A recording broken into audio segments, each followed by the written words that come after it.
Hello guys, to channel the today's video guys. Guys, ano account na guys sa kwan nakita guys. Spray tata.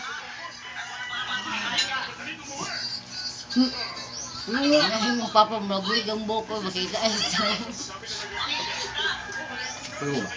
Ha? Live na. Ay wala mo na ako. Live na wala? Wala video. Ayaw live ba? Makita ang video ng papa. Ay, salamat. Paano naman natin lulutuin yan?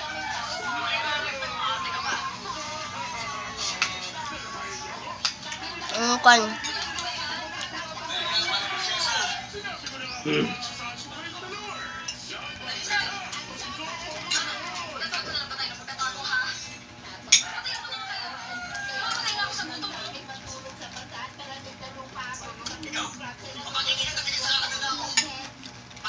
Okay guys, sana ka mo.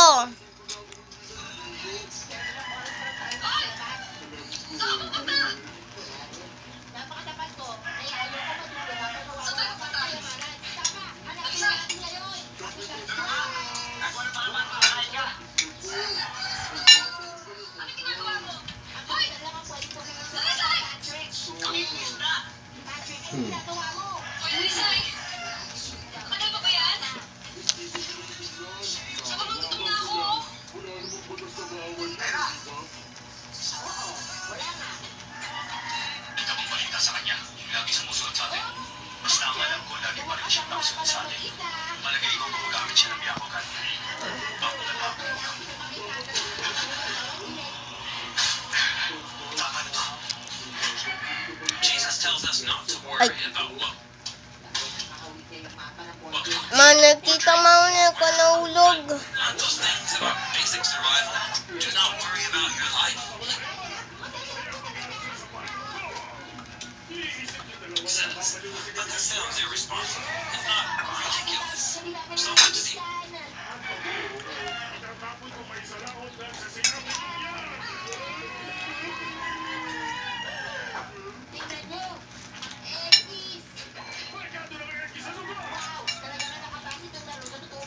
The word Jesus uses for worry is the Greek verb merimnano, which means to have concern for something. And sometimes concern is good, like having concern for a friend. But often our tendency to be concerned can get out of hand, choosing to focus on potential problems or dwelling on disasters that might happen.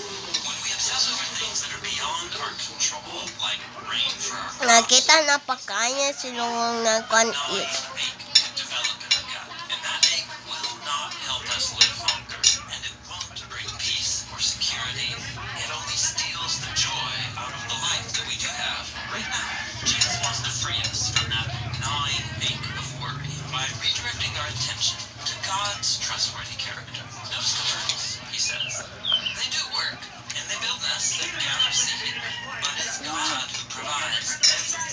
Or check out the lilies, how God has clothed them with stunning beauty. Jesus is drawing on biblical poems like Psalm 104, which describe how God holds the universe in a delicate balance and lavishly cares for his creation. And Ito if ba lang sa God tunikan? cares for Kaya na ay birds, mga flowers, anis. trees, how Ano much na? more does he care for you? Nagpa-plug na rin As a tumayo. human, you're made in God's image and filled with his bride. Since God designed our world with plenty, So wala na. we don't need to Lakaw fret wala about ka sis. having enough. Naman niya dito tuunan sa kwan. Defend our resources. Tuot ng gikanan. We can live Wala generously. lagi. Live pa to sila. Live hindi ko na. We can even be Itong ginawa ko itong plastic.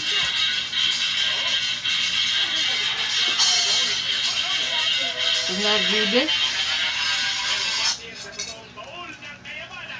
Doy. Ang ingon niya.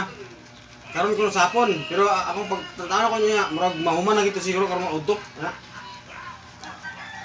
Oh, basta karon mga auto mahuman na tayo.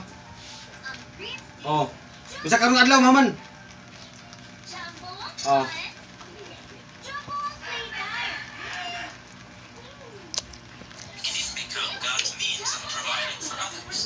Ay, trabaho dugay.